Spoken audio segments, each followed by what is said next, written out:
Ladies and gentlemen, advocates, promoters, fighters, speakers, lovers of democracy, peace, and harmony, please listen why Victoire Ingabire Umuhoza deserves a Nobel Prize of Peace.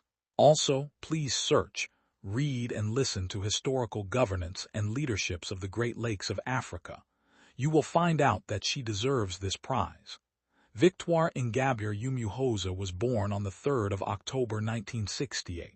She is a Rwandan politician. In 1997, Umuhoza joined the Republican Rally for Democracy in Rwanda. A year later, she became the president of its Netherlands branch, and in 2000, she was nominated president of RDR at the international level.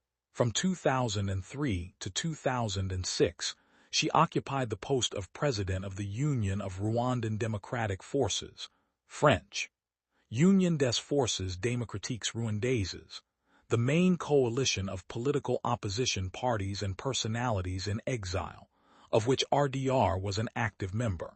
She served as chairwoman of the Unified Democratic Forces Party from 2006 to 2019.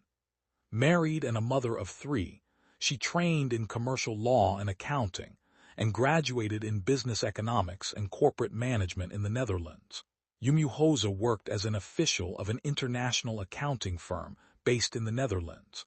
She later on had to leave her husband and children in exile to go face and deal with her country's problems on ground.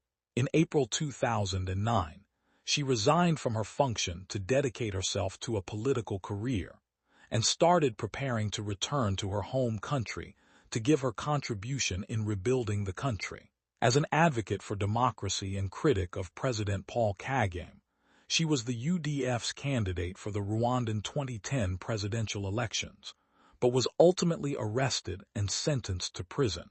A Sakharov Prize nominee, she served 8 years of a 15-year prison sentence in Kigali Central Prison on charges of terrorism and threatening national security. She was arrested and put in prison for several times while her intentions and fight were to bring reconciliation, justice, development, and democracy for all. After being arrested and detained, Ingabire Victoire Umuhoza, wearing an orange shirt and glasses, is shown handcuffs giving 2 thumbs up, a gesture of resilience and hope. Behind her, a window lets in soft light, while bold red text urgently proclaims SOS V Ingabire in danger. This striking image highlights her bravery and the critical need for support, underscoring why she truly deserves a Nobel Peace Prize for her courageous efforts and unwavering spirit in the fight for democracy. During her hearing, Ingabire Victoire Umuhoza, dressed in a delicate pink off-shoulder blouse, Rwandan prison uniform color, sits calmly in a courtroom with her hands clasped and restrained by handcuffs, surrounded by officials and observers in formal attire. Despite the serious legal environment and the presence of uniformed personnel, her composed demeanor reflects resilience and strength. Her situation underscores her deserving recognition for the Nobel Peace Prize, highlighting her courage and commitment to peace amid adversity. The solemn courtroom setting contrasts with her hopeful message, emphasizing the significance of her cause and the injustice she faces. Even if she is still in prison, she currently leads the Party Development and Liberty for All DALFA, with the focus to campaign for more political space and for development. Ingabire Victoire Umuhoza, the visionary founder and leader of the Dalfa Umurinzi Party, stands confidently at a podium draped with a green banner bearing her party's name. Dressed in a crisp white blazer over a vibrant green top, she passionately addresses the audience through a microphone. Behind her, 3 women dressed in coordinated green tops and white skirts listen attentively, reinforcing the unity and strength of the movement. Set against an outdoor backdrop with lush plants and a building, this formal gathering highlights her inspiring leadership and dedication, qualities that truly merit recognition with a Nobel Peace Prize. To emphasize this, let us for instance hear a message in Spanish given by the Association for Human Rights of Spain, APDHE. A brief message in Spanish.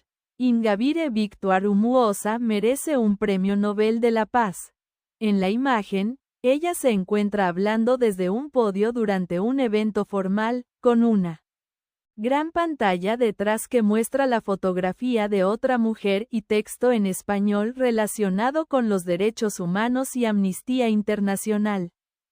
La escena refleja un ambiente solemne y comprometido con la defensa de los derechos humanos a nivel mundial, subrayando la importancia de su labor en la promoción de la justicia y la paz internacional. Truth cannot be silenced forever, and justice will prevail for all who fight for freedom. It is true that Ingabire Victoire Umuhoza deserves a Nobel Peace Prize. Her supporters and followers have been fighting in many ways for freedom for all. For instance, let us analyze some of the symbols that have been used during demonstrations or strikes in Europe and other continents. This graphic design vividly depicts a clenched fist gripping a hammer and sickle, symbolizing resilience and unity. Set against a warm gradient backdrop, the outline of Rwanda stands out prominently. The text in Kinyarwanda announces Ingabire Day 2018, scheduled for December 12 to 14, highlighting discussions on political challenges in Rwanda. This powerful image embodies solidarity and activism, reflecting the spirit of Ingabire's commitment to peace and justice in her country. In fact, Ingabire has been facing the most difficult, violent, and dangerous dictatorships in the Great Lakes region. Let us describe the dictatorship relationships that exist amongst these Great Lakes region leaders, and how they greatly negatively affect the struggle for peace, democracy, and development that Ingabire Victoire and many others are fighting for.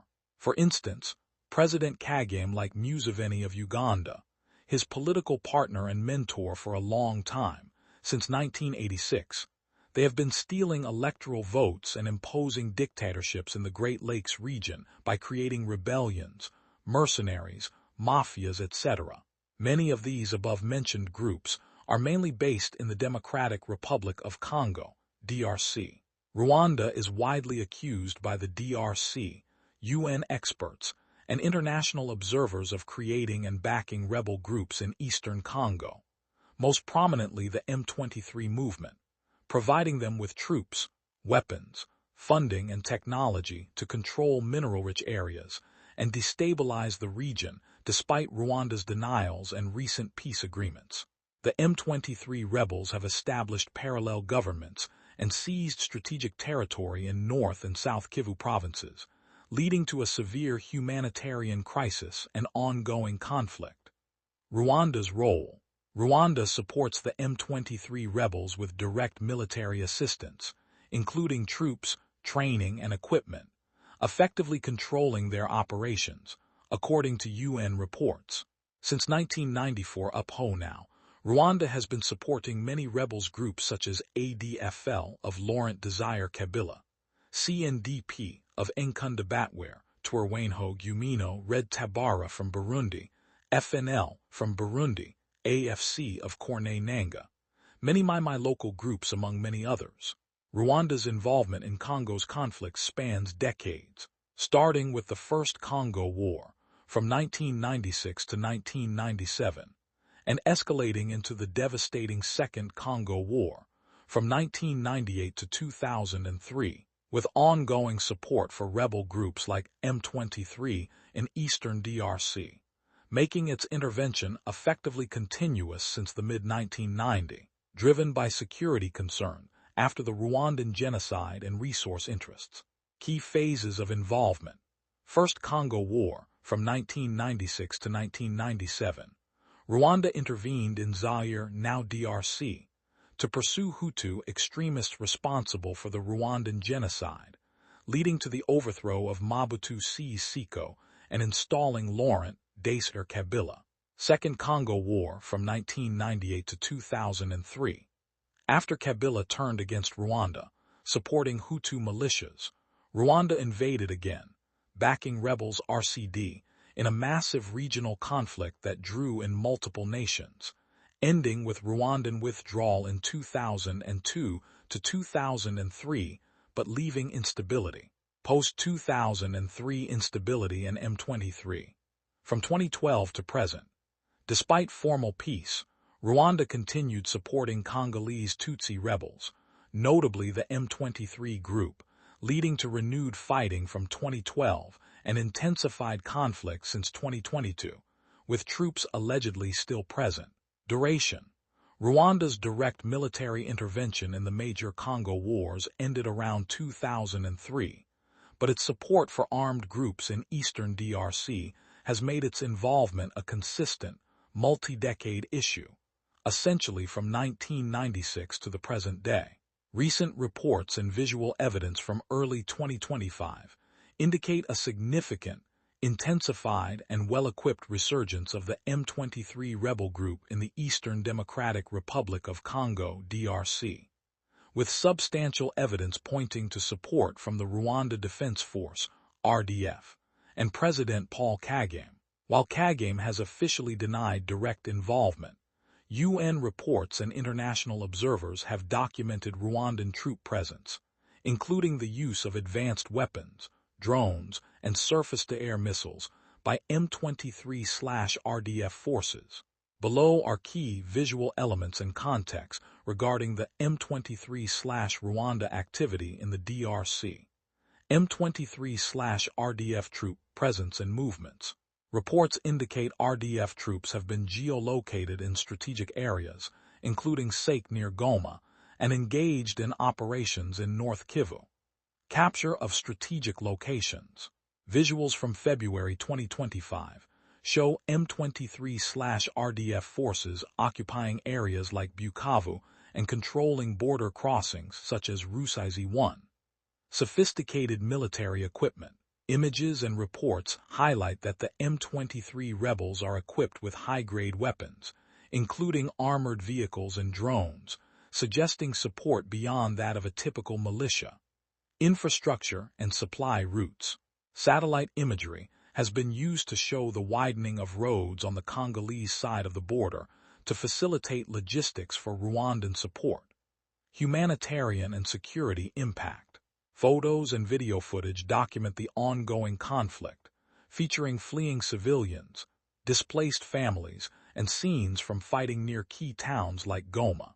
For the most up-to-date, high-resolution imagery, professional news outlets and photojournalism archives such as Getty Images, Reuters, and AFP are the best. The conflict is fueled by control over vast mineral wealth, like coltan, diamond, gold, cobalt, copper, iron, zinc, tungsten, and many others. Unresolved ethnic tensions from the neighboring countries, and weak Congolese state institutions, making Eastern Congo a proxy battleground.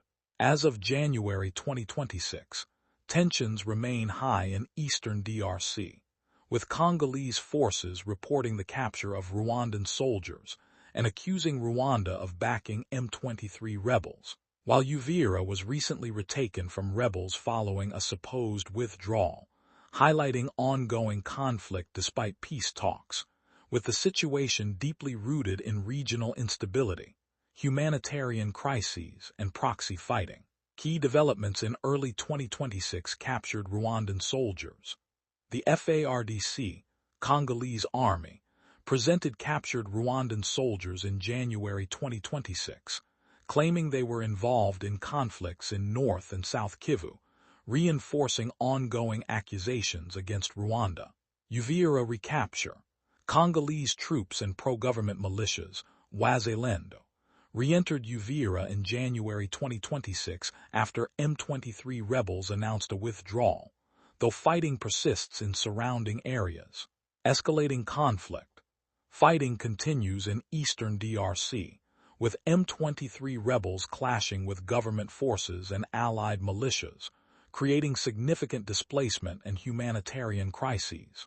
The Congolese army said Monday on the 19th of January, 2026, it had regained control of the strategic eastern city of Uvira after Rwanda-backed M23 fighters withdrew, following days of shifting troop movements.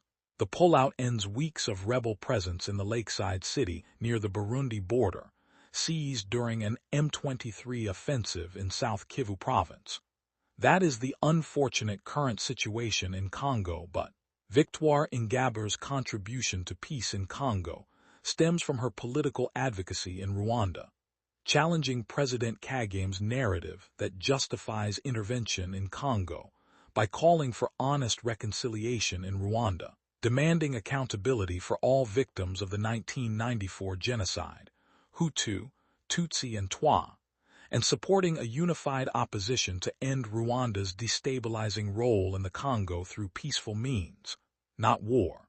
Now, let us analyze the Ugandan situation, how the current leaders of Rwanda helped the current ruling party of Museveni take power in Uganda since 1986 up to current date, and see how it affects peace and development in the region. In Uganda, Kagame played a crucial role in helping Yoweri Museveni come to power in Uganda in 1986, fighting alongside Museveni's National Resistance Army, NRA, as a senior officer and heading its intelligence wing, a period where Kagame developed his formidable military reputation and connections before leading the Rwandan Patriotic Front, RPF, to power in Rwanda. Kagame, a Rwandan refugee in Uganda, joined the NRA in the 1980s, helping overthrow Uganda's government and becoming a key figure in Museveni's military structure after the victory. Kagame's role in Museveni's rise, rebel fighter. Kagame was a founding member of Museveni's guerrilla force, the National Resistance Army, fighting against Idi Amin and then Milton Obote in Uganda. Intelligence chief. After Museveni's victory in 1986, Kagame became head of Uganda's military intelligence, feared for his strict enforcement of severe punishments, imprisonments, executions, torturous methods, and so on. Key ally. He was considered vital to Museveni's military, second only to Fred Rwigema, another Rwandan commander. Much like his longtime political ally Museveni of Uganda, both are accused of manipulating electoral processes and enforcing authoritarian rule in the Great Lakes region. As of current, Museveni has been proclaimed as a winner for the 40th presidential term since 1986, but opposition leaders such Robert Kyagulanyi Ssentamu, known as Bobi Wine, his famous musician name, and many others have once again rejected the published electoral results, stating that votes rigged, stolen, and done, or held in very violent, cruel, criminal, and dangerous environments. That was to show who this caring, humble, intelligent, charismatic, and loving mother is dealing with. Let us analyze some other visible facts that affect Ingabire's initiatives and goals. For instance, President Paul Kagame has historically used derogatory language to refer to Rwandan opposition leader Victoire Ingabire Umuhoza, with reports indicating he has referred to her as that small woman or that little woman. Context of remarks. These remarks are often made in the context of Kagame dismissing her political opposition, particularly when she has challenged his rule or spoken out against his administration. Other derogatory terms. In addition to small woman, Kagame has also referred to her as a hooligan and criticized her, particularly regarding her positions on the 1994 genocide against the Tutsi. Kagame's language toward her is viewed as a strategy to delegitimize her as a political contender and to assert dominance over opposition figures. Critics of Rwandan President Paul Kagame view his treatment of opposition leader Victoire Ingabire Umuhoza as a primary example of his regime's authoritarian nature, characterized by the suppression of dissent, unfair judicial proceedings, and the intimidation of political opponents.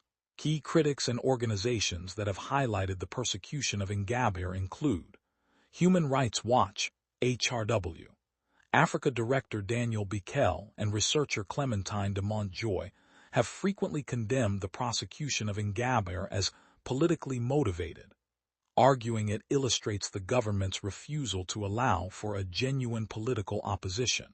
HRW has documented how her trials were marred by questionable evidence and coerced witnesses. The African Court on Human and People's Rights.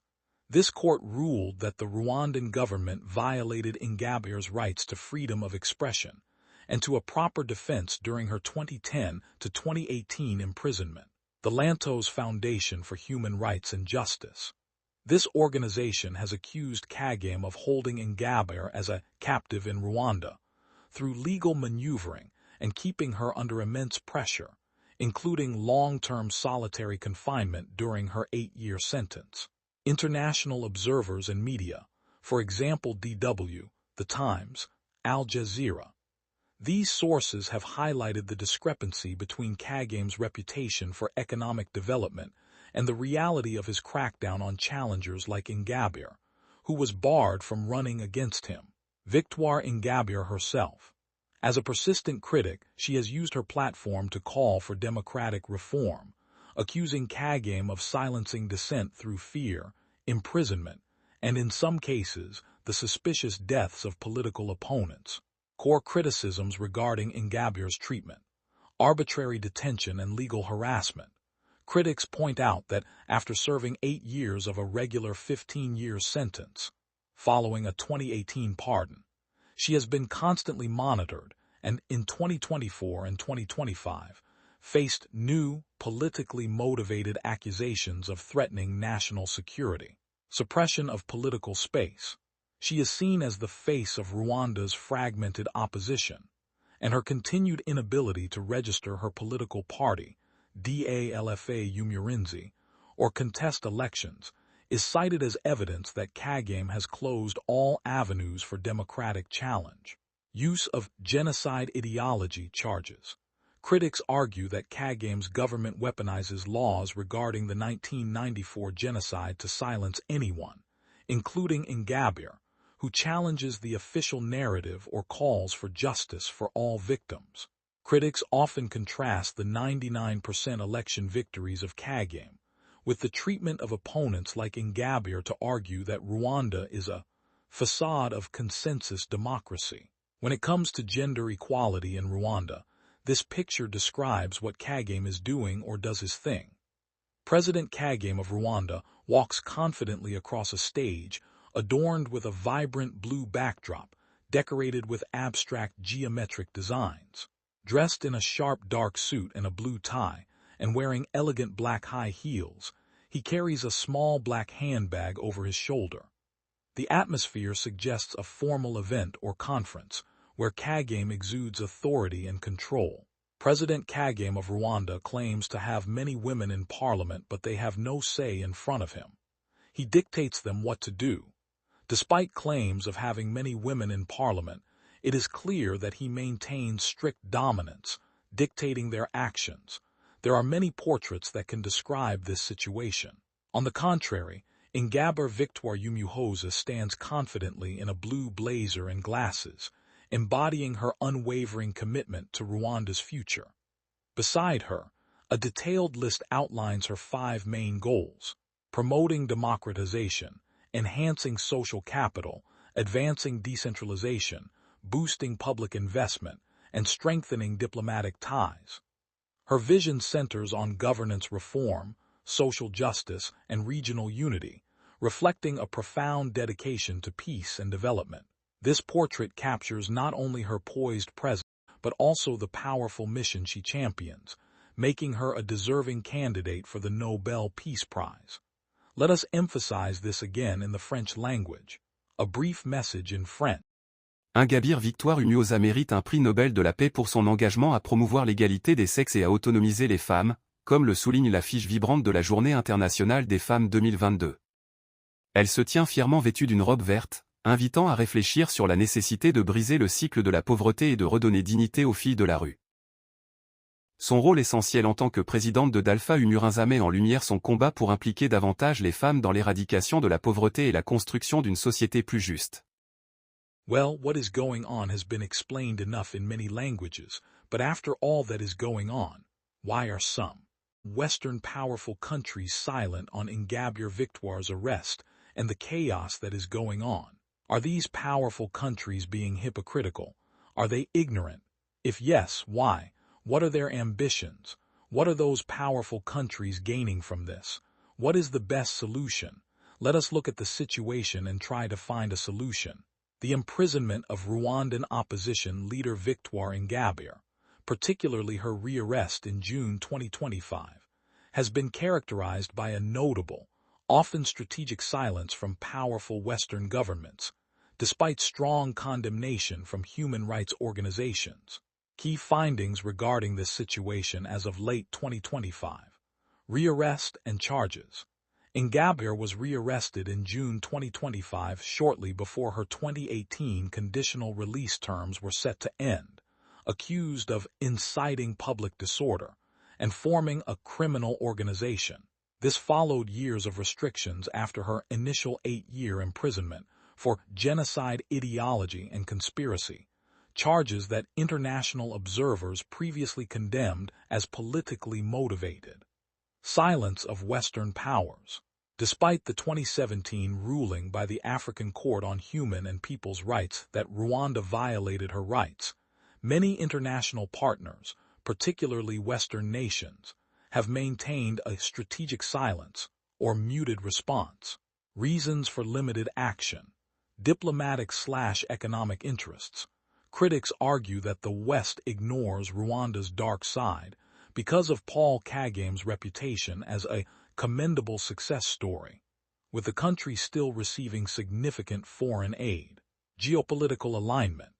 In 2025, while the U.S. and EU suspended some aid due to Rwanda's support for the M23 rebel group in the DRC, this scrutiny has not consistently translated into high-level public pressure regarding domestic political prisoners like Ingabire. Exceptions and advocacy. European Parliament. In September 2025, the European Parliament passed a resolution condemning the arrest as part of a broader crackdown on opposition, which the Rwandan parliament subsequently attacked. Human rights groups. Amnesty International, Human Rights Watch, and Jambo ASBL have continued to demand her immediate release, highlighting that the crackdown violates freedoms of expression and association. Advocacy efforts. Family members have directly petitioned leaders, including an appeal to President Trump in August 2025, to address her imprisonment during diplomatic negotiations over the Great Lakes region. Critics argue that this inaction makes the international community complicit in the suppression of political dissent in Rwanda. Indeed, she deserves justice. Ingabire Victoire Umuhoza, depicted in contrasting images from 2010 and 2025, wearing a pink dress, a Rwandan prison uniform color, stands resolute amidst uniformed officials in a courtroom setting. Victoire Ingabire Umuhoza, a prominent Rwandan opposition leader, has faced severe and restrictive treatment during her detentions, which human rights organizations have condemned as politically motivated. Following her recent rearrest in June 2025, she is once again in detention in Kigali, with her legal team and international observers expressing concerns about her safety and the legality of her confinement. Current detention, from June 2025 to present, rearrest and charges. On June 19, 2025, Ingabire was arrested at her home in Kigali by the Rwanda Investigation Bureau, RIB, without a warrant, shortly after appearing as a witness in a trial involving members of her party. She is accused of creating a criminal organization and inciting public unrest, charges her lawyers call a continuation of a long process of intimidation. Detention conditions. She is held at a detention facility in Kigali. Concerns for safety. Lawyers and supporters have expressed fear for her life. Previous imprisonment, from 2010 to 2018, solitary confinement. During her initial 8-year sentence, from 2010 to 2018, Ingabire spent 5 years in solitary confinement at Kigali's 1930 maximum security prison. Harsh conditions. Reports indicate she was denied proper medical care, prohibited from contacting family abroad, and had restricted access to counsel. International condemnation. The African Court on Human and People's Rights ruled that her rights to freedom of expression and a fair trial were violated. Post-pardon restrictions, from 2018 to 2025. After receiving a presidential pardon in 2018, Ingabire was subject to severe restrictions that rights groups described as an open-air prison. Travel ban. She was forbidden from leaving Rwanda, preventing her from visiting her family in the Netherlands. Mandatory reporting. She was required to report to the local prosecutor once a month. Harassment. Her party, DALFA Umurinzi, was denied registration, and members were subjected to arrests and harassment. Following her 2025 arrest, she has once again been denied bail on the grounds that she is a flight risk, despite arguments to the contrary. Taking into account what has been presented and explained from the beginning of this video, let us conclude with a few remarks and good wishes for a better future. Ingabire Victoire Umuhoza's enduring struggle as a political dissident in Rwanda, marked by multiple arrests, underscores her steadfast dedication to advocating for freedom of expression and opinion. The Foundation Victoire pour la Paix champions her cause, calling for her release and honoring her courage. Her unwavering commitment to peace and justice amidst adversity makes her a deserving candidate for the Nobel Peace Prize. We cannot just sit aside and look. Let us wish each other's new years to come with sincerity, actions, humor, love, and kindness as we try to live in peace, love, and harmony. Let us make the world a better place for all by providing justice, peace, and democracy for all. May Victoire Ingabire Umuhoza get out of prison safe and sound so she can continue her great work.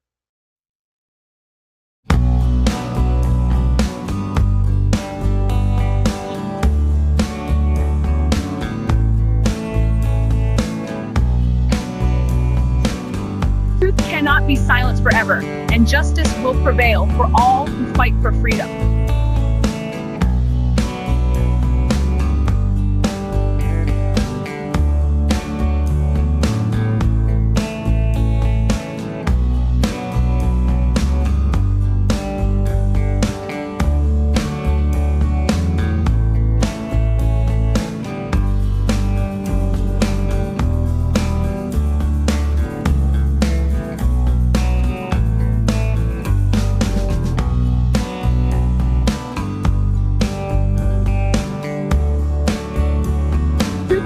Be silenced forever, and justice will prevail for all who fight for